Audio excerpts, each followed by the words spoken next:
मांगर राज्यातीलच नाही तर देशातील पहिलं मधाचं गाव। या गावातील प्रत्येक घरात मधपाळ असून सातारा जिल्ह्यातील महाबळेश्वर तालुक्यात हे वसलेले आहे।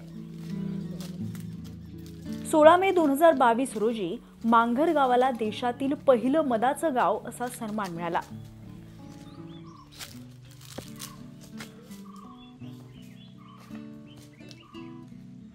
पुढे स्मार्ट विलेज असलेल्या मांगर गावाने निर्मल ग्राम, तंटामुक्त गाव, संत गाडगेबाबा ग्राम स्वच्छता अभियान, पर्यावरण विकास रत्न, एक गाव एक गणपती, लोकग्राम असे एक ना अनेक पुरस्कार पटकावलेले आहेत। सातारा जिल्ह्यात मधाच्या एकूण उत्पादनापैकी 10% उत्पादन हे मांगरमध्ये होतं।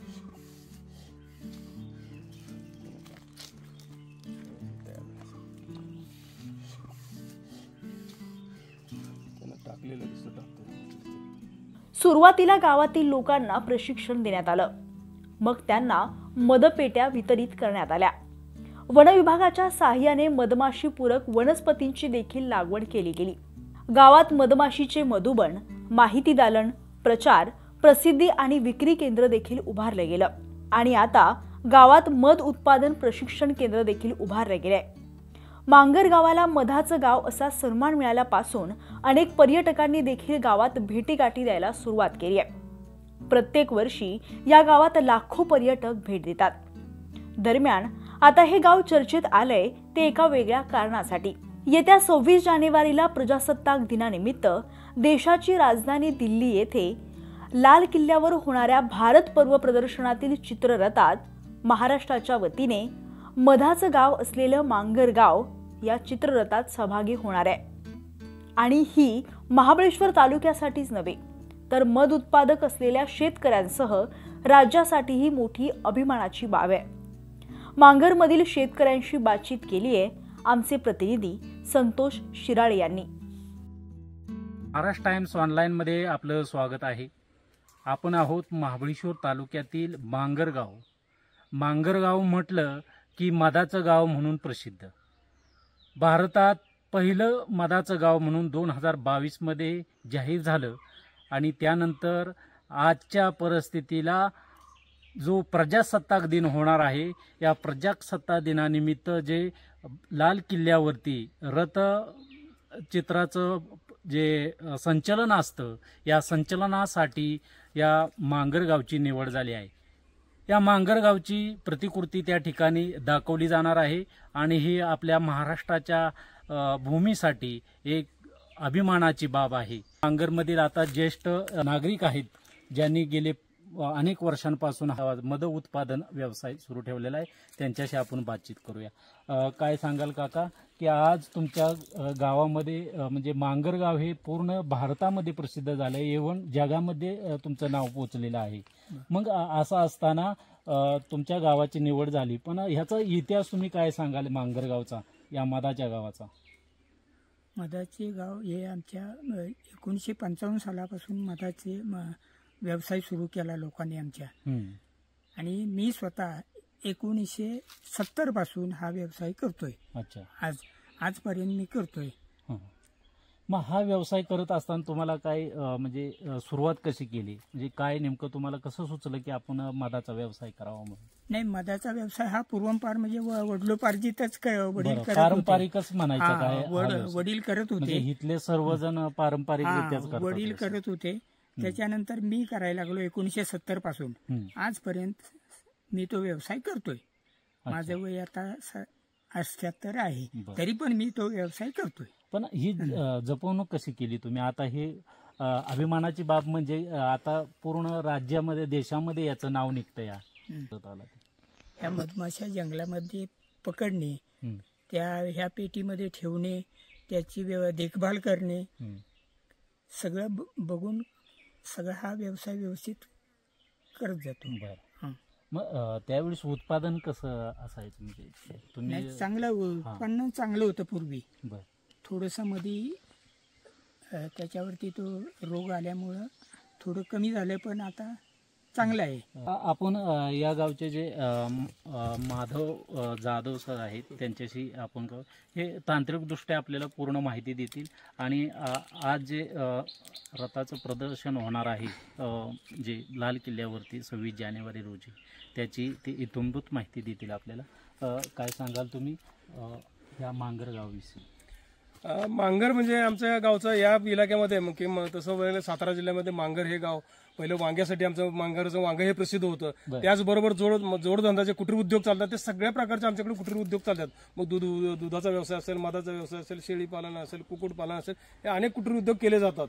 त्याचबरोबर महत्वाची गोष्ट की ज्या वेळेला महाराष्ट्र राज्यामध्ये प्रथमतः आमच्या महाबळेश्वरला मधमाशांची संकल्पना आली तेव्हापासून आम्ही याच्यात अग्रेसिव्ह आहे. आणि जवळजवळ की तेव्हा बघितलं की पागेसाहेब म्हणून एक हे होते, तर त्यांनी ह्या लोकांनी सगळे खादी ग्रामोद्योग आणि महाराष्ट्र शासनाचे एकत्र आले आणि मग हा व्यवसाय महाबळेश्वरला चालू केला. आणि तेव्हापासून 1948 पासून आणि त्यावेळेला सहकारचं मग हे प्रोजेक्ट कुणी चालवायचा, मग त्यावेळेला सहकार चळवळ मोठ्या प्रमाणात प्रचलित होती. मग तेव्हा महाबळेश्वर मधोत्पादक सहकारी संस्थेची स्थापना केली की साधारण तिचं कार्यक्षेत्र आज सातारा जिल्ह्यातल्या महाबळेश्वर तालुका, वाई तालुका, जावली तालुका असं 3 तालुक्यात विखुरलेलं 110 खेडेगावामध्ये आणि सगळीकडे हा व्यवसाय चालतो.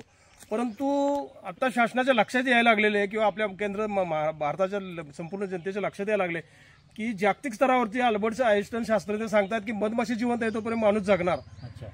तर त्यासाठी मधमाशा पालन व्यवसाय हा मोस्ट झाला पाहिजे, प्रचलित झाला पाहिजे असं.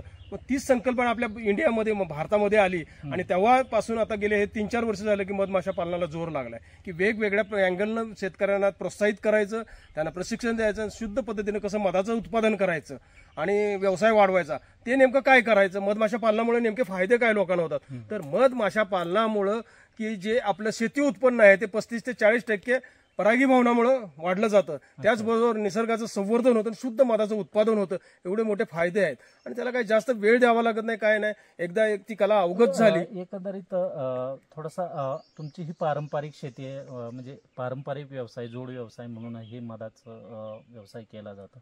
त्याच्यावेळी थोडी माहिती सांगाल एकंदरीत? तर त्याच्यामध्ये पूर्वी बघितलं की सुरुवातीला काय होतं की एवढे टेक्नॉलॉजी नव्हती. मग त्यावेळेला लोक काय करायचे की मधमाशा हकलून लावायच्या किंवा धुरा द्यायचा, उडवायचा, त्यामध्ये मधमाशा पण नाश पावायच्या.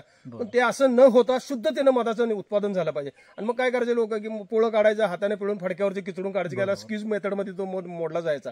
मग त्याच्यामध्ये आधुनिकता आली पाहिजे किंवा शुद्धता आली पाहिजे, यासाठी मग काय की लोकांना प्रशिक्षण देण्यात आलं. गावोगावी जाऊन आमच्या काही लोक गावोगावी जायचे किंवा खादी ग्रामोद्योगच्या शासनाचे लोक जायचे, कॅम्प घ्यायचे आणि शुद्धतेनं की अहिंसा न होता मधमाशा पालन कसं करायचं हे सगळं ट्रेनिंग दिलं गेलं, कॅम्प लावले गेले आणि त्या पद्धतीने हा व्यवसाय वृद्धिंगत झाला. की मला सांगायला आनंद वाटेल की त्यावेळेला साधारण ₹1.25 ₹1.50 किलोला भाव होता.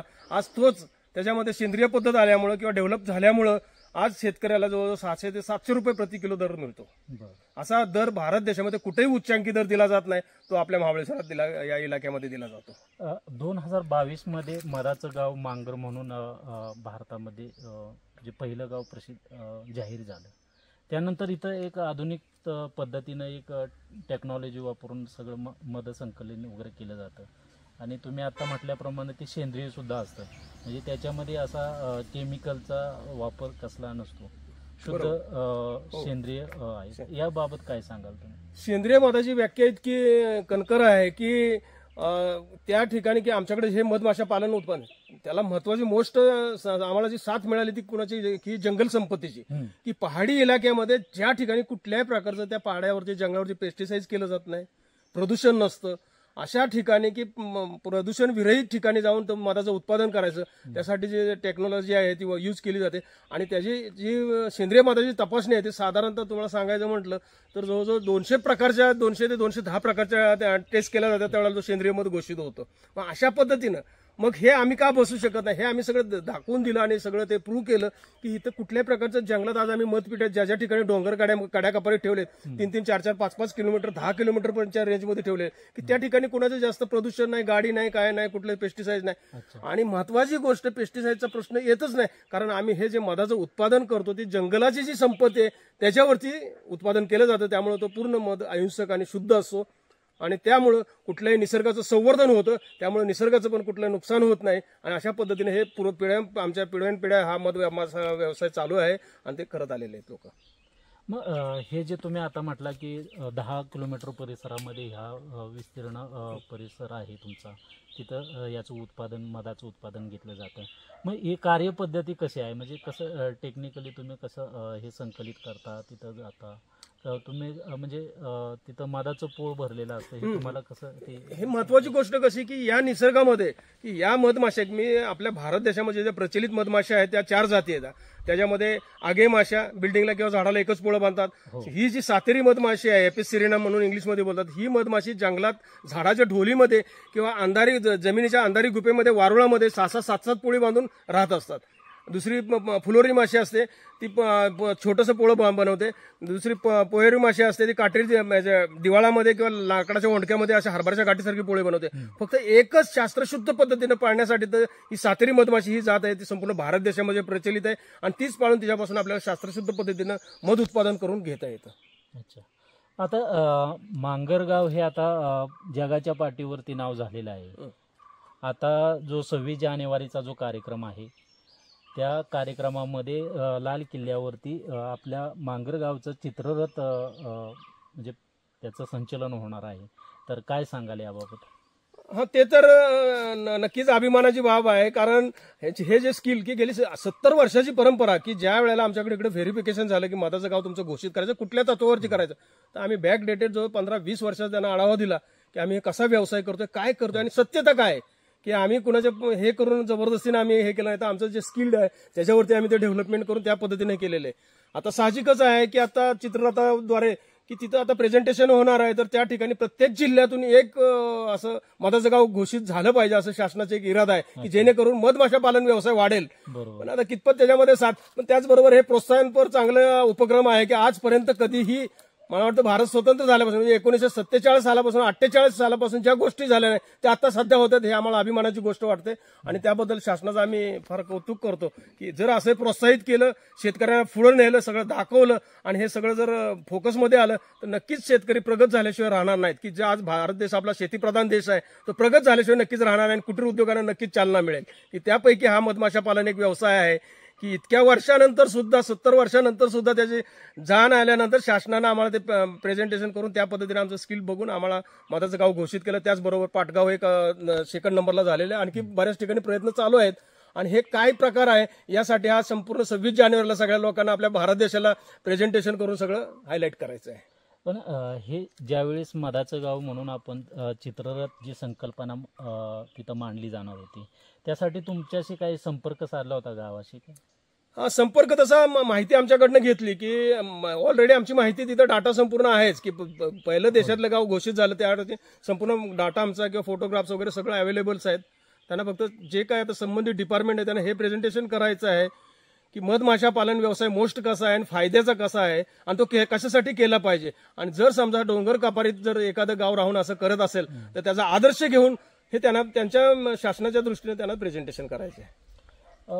असा एक विषय आहे की चर्चा आहे की तुमच्या गावातील म्हणजे ज्यावेळेस 26 जानेवारीला जे संचलन होणार आहे चित्ररथाचं, मधाचं मांगरचं, त्यावेळेस गावातल्या लोकांना काही निमंत्रित केलेलं अजूनही काही म्हणजे सरकारी दरबारी सुद्धा काही माहिती मिळत नाही.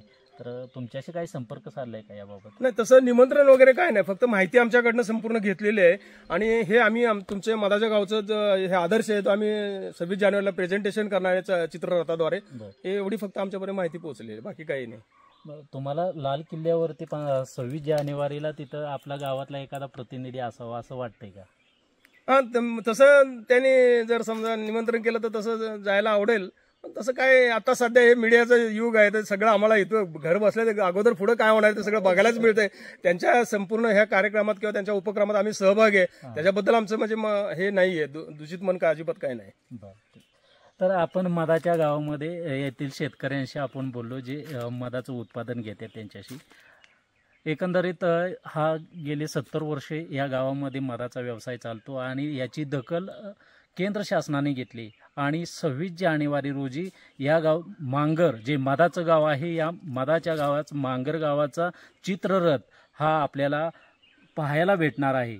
म्हणजे याचं प्रदर्शन होणार आहे आणि महाराष्ट्र टाइमच्या वतीने या मांगर गावाला आपण शुभेच्छा देऊया की आपल्या महाराष्ट्रामध्ये प्रकल्प पुढे राबवत आहे ना, याची दखल जी शासनानं घेतलेली आहे त्याबद्दल त्यांचं हार्दिक अभिनंदन. Santosh Shirale, Maharashtra times online, Satara.